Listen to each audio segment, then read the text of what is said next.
إنها المرة الأولى التي يرى بها شخصا يريد تدريبه وبدون مقابل أيضا. بهذا أثيرت شكوك في اتجاه هذا العجوز غريب الأطوار، لكن مع ذلك ليس لديه خيار ثاني فقد وافق. عرفنا بعدها أن هذا الرجل اسمه هارون، وهو محارب متقاعد. في البداية بدأ السيد هارون يدرب فيت على القتال اليدوي وكيفية السيطرة على قوته.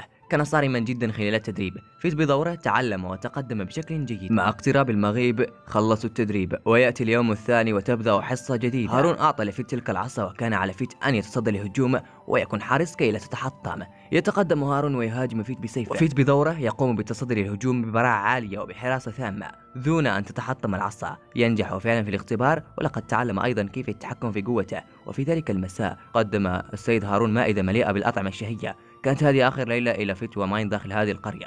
ماين هذه الفتاة الغريبة تأكل الطعام وكأنها مريضة بالشرايين الأخرى. فيت شعر بالإحراج من هارون بسببها. هارون رد مداعبا له: دعها تأكل حتى تشبع، فنحن عندنا الكثير من الطعام. فيت يلاحظ بعدها أن السيد هارون ينظر إلى تلك القلعة طيلة الوقت، مما دفعه يسأله عن السبب، ثم رد عليه في حزن كبير: لقد كانت تلك هي قلعتي. رسمت الدهشة على وجوههم، ثم بدأ يحكي قصته: لقد عرفنا أنه ترك القلعة بسبب أوامر ملكية، وفي فترة غيابهم اقتحمت القلعة من قبل وحوش الورد ليتش، ووقعت عائلته وأهل القلعة ضحية إلى ذلك الليتش. من وقتها صارت القلعة تحت رحمة الورد ليتش. فيت لم يقدر أن يتمالك نفسه وأراد الذهاب إلى القلعة الليلة. كان هارون يريد أن يرافق فيت أيضا كي يأخذ ثأر عائلته. أرادت ماين أن تكون المسؤولة عن القرية خلال فترة غيابهم، لكنها طلبت 50 قطعة ذهبية بالمقابل.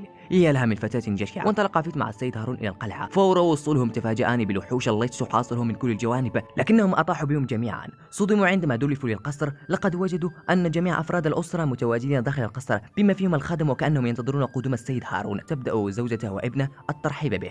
هارون رد قائلا في ذهول كبير: هل ما زلتم على قيد الحياة؟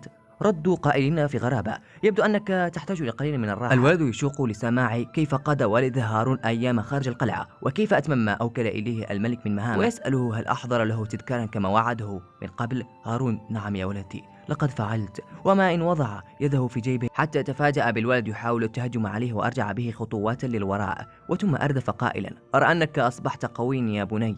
رد عليه والغضب ينبثق من وجهه: نعم، وذلك لأن كان يحتتم عليه الحصول على القوة كي يحمي القصر أثناء غيابه. لقد تخليت عننا من أجل عملك ونالت مننا الوحوش، وكيف لك أن تأتي بعد كل هذا للتخلص مننا؟ أدركنا بعدها أن هذا مجرد وهم. نطق فيت قائلا: أنا أقدر أن أقضي على هذا الوهم، ولكن هارون رفض لأنه يريد أن يتولى أمر ابنه بنفسه. في نفس ذلك الأثناء خرج فيت للبحث عن الورد ليتش المتوج أو زعيم الورد ليتش. بالفعل، وأخيرا استطاع فيت العثور عليه. لقد كان يتحكم في جثث الميتين الذين بدأوا يخطون نحو فيت. لقد كانت تحركاتهم مثل الزومبي تماما، لكن فيت لم يكن يريد أن يبادر في الهجوم حتى أتى إليه السيد هارون واستخدم تعويذة منعهم عن التحرك، في حين بدأ يستخدم قوة لنين من ذلك الورد ليتش المتوج. كذلك فيت يدخل على الخط ويتعاون معه في شن الهجوم. لقد نفذوا هجوما مزدوجا محوا به آثار ذلك الوحش، وأخيرا تم الإفراج عن كل الأسرة بما فيهم زوجته وابنه، وعادت أرواحهم لترقد بالسلام. المهم، بعدما انتهت هذه المعركة وتمكن السيد هارون من تحقيق ثأره، قرر فيت وماين المغادرة. هارون لم يتنازل عن وعده إلى ماين وأعطاها المكافأة التي كانت 50 قطعة ذهبية، ثم شقوا طريقهم نحو غاليا. وفي نفس ذلك الأثناء تقترب باعثة روكسي من الدخول إلى الحدود، ولمحوا بعدها قلعة هارون. تسأل ماريا روكسي لمن تلك القلعة، لتخبر روكسي أنها كانت قلعة هارون قبل أن يستولي عليها الورد ليتش، مما جعل ماريا تشعر بذعر كبير. توجهوا بعدها إلى القلعة، لكن تفاجئوا حينما وجدوا القلعة يسودها هدوء كبير. توقعوا أن لعلها تكون تحررت حتى ظهر السيد هارون. رسمت الدهشة على وجوههم حين عرفوا أنه السيد هارون. انحنى الفارس موغان على ركبتيه يقدم احترامه قائلا: لا، إنه شرفا كبيرا أن أقابل كبير عائلة بارباتوس، أحد أكبر 5 عائلات، الملقب بسيف النور. روكسي تعتذر منه على هذا الدخول المفاجئ، لكنها تتفاجأ حينما نطق اسمها، بل وكمان يعرف أبوها السيد ميسون. المفاجأة الكبيرة أن السيد هارون هو الذي سمى روكسي. ثم أردف: أظن أنكم تعرفون ماذا حل بقلعتي بسبب تلك الورد ليتش. روكسي: نعم صحيح، لكن يبدو أنك تخلصت من الورد ليتش. نعم، ولكن لم أكن بمفرد من فعل، فقد ساهم شاب آخر في انتصاري على الورد ليتش. وشعروا بالفضول للتعرف على هذا الشاب. روكسي كانت تريد أن يطلع على اسم هذا الشاب، لكن هارون تذكر حينما طلب منه فيت أن يبقي على اسمه سرا، وبالفعل اختار ألا يخبرهم حتى لا يخون وعده إلى فيت. وما إن استداروا بدارهم حتى يغادرون، حتى أردف هارون قائلا: أرى أنك ذاهبة إلى غاليا، أليس كذلك؟ روكسي: بلى، لكن كيف عرفت ذلك؟ أنا لم أخبرك بتاتا. ما رد قائلا عابثا الوجه: ليس هناك سبب آخر قد يدفع فارسة مقدسة شابة بالقدوم إلى هنا. وثم أردف: هل فليريك من أرسلوك؟ روكسي: لا، لقد تطوعت. لا، لقد تلاعبوا بك فحسب. طالما كانت عائلة بارباتوس وعائلة هارت مصدر إزعاج كبيرا لهم. صعق السيد هارون حينما عرف أن السيد ميسون قد مات. ثم أردف: رجاء اسمحي لي أن أدربك، سأعلمك كيف تقاتلين في غاليا. بالفعل روكسي وافقت بكل فخر، وهكذا بدأ السيد هارون يدرب روكسي كما كان يفعل مع فيت الذي قد وصل هو وماين إلى مكان مهجور، حتى عرفنا بعدها أن في هذا المكان ولدت ماين، لكن تم نقلها مباشرة بعد ولادتها إلى العاصمة الإمبراطورية، لذلك فهي لا تعرف شيئا عن هذا المكان. تفاجؤوا بوجود وحش يطلق عليه اسم الكاميرا، إنها وحوش بلونجية صنعت بواسطة تكنولوجيا خاصة تابعة إلى غاليا. المهم ماين تقفز عاليا وتحطم شرنقة بسلاحها. انبتق وحش الكاميرا الثائر. يا للهول، فيت ينظر إليه في ذهول كبير، فلاحظ أن بداخل صدره فتاة عيون حمراوتان مثل عيونه. ظل ينظر في صدمة وقد بدأ الرعب يدب إلى قلبه، حتى قالت له ماين أن يزيح نظره عنها وإلا بقى واقفا عنده ولن يقدر أن يفعل شيئا. بدل الكاميرا في الهجوم في حمام بركانية. ماين تقطع الحمام بفأسها ثم تقطع ذراعها. فيت هو الآخر يقوم بتحجير الوحش مستعملا سهم جريت. فيت رائع رائع، يقاطعه جريت قائلا: يا حبيبي لسه بدري على الاحتفال. وفعلا عاد الوحش إلى نشاطه السابق، لقد شفيت إصابته تماما. ماين تهاجم ثانيا الوحش وتقطع ذراعه للمرة الثانية، وفجأة نشاهد تحولا مريبا إلى الكاميرا. يا للهول، ماين تقول له: أبقى خلفي.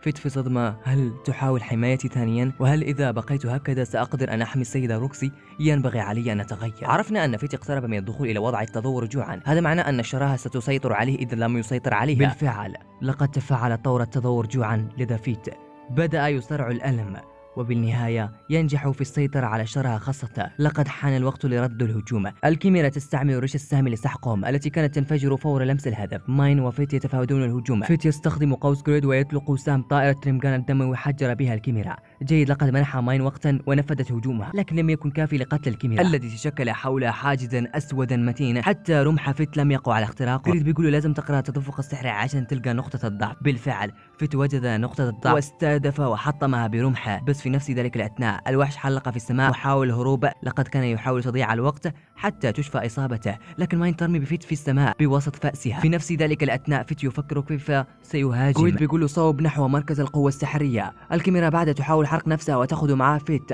أيضا، بس فيت مش بيوقف خالص لحد ما أصابها بالهجوم وقضى عليها وانتصر أخيرا على الكاميرا. لكن أثناء هبوطه بيقول أنا مش بشعر بطعم الفوز، بحس حالي زعلان مش عارف ليه. واتضح لنا بعدها أن وحوش الكاميرا ليسوا إلا بشر عاديون ولدوا بالخطايا المميتة زي فيت وماين بالضبط، لكن إذا تغلبت عليهم قوتهم يصبحون كاميرا. وبالضبط هذا ما صار مع هذه الكاميرا التي قضوا عليها. لقد كانت تعيش حياتها بشكل عادي جدا، لكن بالنهاية سيطرت عليها قوتها وأصبحت كاميرا. وبالمناسبة لقد كان اسم هذه الفتاة هو هانيل، يعني الأشخاص الذين يصبحون كاميرا يقتضي القضاء عليهم أو سيتسببون في كوارث كبيرة. فيت بيقول إلى ماين إذا لم أعد قادر السيطرة على قوتي أو أصبحت هائجا فاقتليني لأنك الوحيدة التي يمكنك إيقافي. ثم ردت عليه قائلة نعم سأفعل بكل تأكيد. ثم حان وقت لتشق ماين طريقها الخاص، بينما توجه فيت إلى مدينة التي تقع بغاليا والتي بها أسوار تحميهم من وحوش غاليا. يسير فيت في ذهول وهو يشاهد انتشار المحاربين الأقوياء في أرجاء المدينة، وفي جهة أخرى تصل روكسي إلى المدينة أيضا. تتلقى الترحيب من نوردن الذي عرفنا أنه كان يدين بالولاء لوالدها الراحل، كما أنه الذي كان المسؤول عن نظام المدينة أثناء غياب ميسون.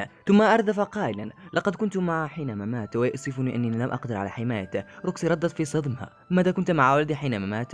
نوردن نعم.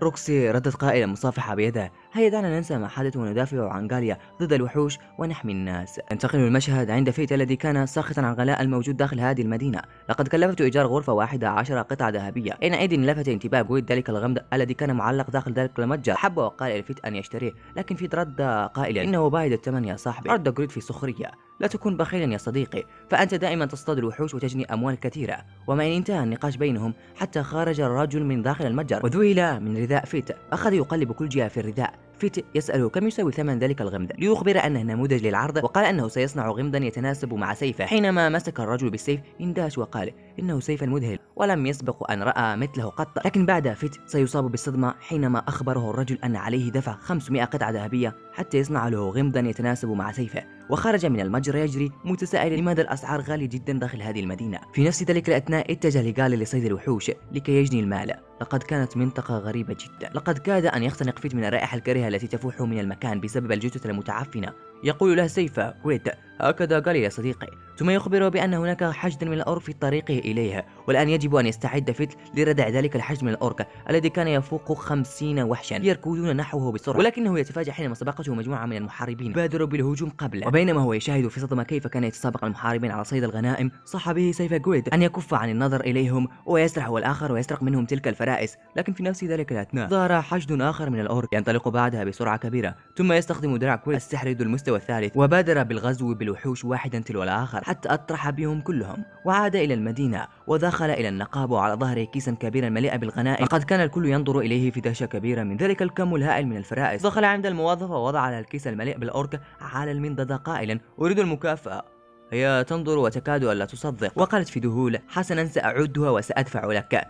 حتى نتفاجأ بظهور المحاربين الذين كانوا مع فيت في أرض المعركة. فقد كانوا غاضبين من فيت لأنه سرق منهم الغنائم، فقد حاولوا مهاجمته لكن أشبعهم ضربا ولقنهم درسا قاسيا. ما إن أخذ 100 قطعة ذهبية التي كانت هي المكافأة حتى ينصدموا بدخول الآنسة روكسي متسائلة عما إذا كان هو المسؤول عن هذه الفوضى التي تحدث هنا. زادت صدمة فيت وهي تقترب منها، ولكن يبدو أنها تفهمت الوضع وعرفت أنه فعل بهم هذا لأنهم هم الذين بادروا بالهجوم وفقد دفع عن نفسه. لكن مع ذلك يبدو أنه بالغ قليلا، بس مع ذلك لم تصدر أي قرار في حقه، بل اكتفت بمعاقبة هؤلاء المحاربين والقضاء الليلة داخل السجن. يخرج فيت وكان يتساءل في حزن: هل هو ممكن أن روكسي أصبحت تكرهني؟ أجابه جريد قائلا: هذا أفضل من أن تكتشف أنك فيت. وفجأة خرج في وجه ذلك الرجل صاحب الغمد الذي أعجب جريد، وقد كان يشعر بالذهول عندما عرف أن فيت تغلب على هؤلاء المحاربين الذين تهجموا عليه. ثم رد قائلا: لم تمضي على فتح متجر إلا شهرين. فقد أراد من فيت أن يستعمل سلعته ويروج له بما أن فيت هو المحارب الأقوى والمشهور داخل هذه المدينة.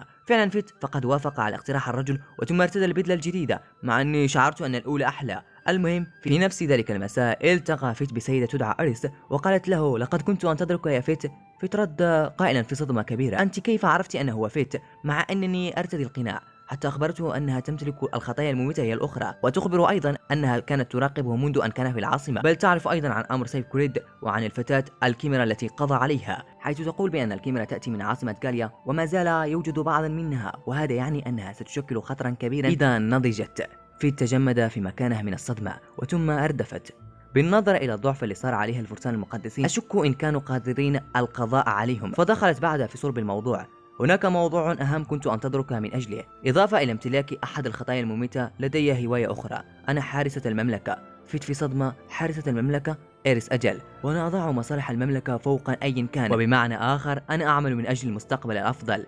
حتى لو عرفت أن هذا الشيء قد يتسبب في خسارة كبيرة سأفعله إن كان يفيد المملكة. فيت رد قائلا: ما الذي تلمحين إليه؟ إيريس ردت قائلة: روكسي هارت. فيت صاح بها غاضبا: أتريدين قتل روكسي؟ لكنها لم تجيبه وأكملت فلسفتها قائلة: هل تعرف كيف تعمل ظاهرة الكراهية؟ فيت لا تحاول تغيير الموضوع. إيريس: لا، ما أقول إليك له علاقة بموضوعنا. عندما يقتل الوحش الكراهية فلا تختفي نهائيا، تظل مستمرة مع مرور السنوات، تتراكم وتتراكم حتى بالنهاية تنتج وحشا قويا، وهذه الظاهرة بحد ذاتها يمكن أن تحدث بين البشر أيضا.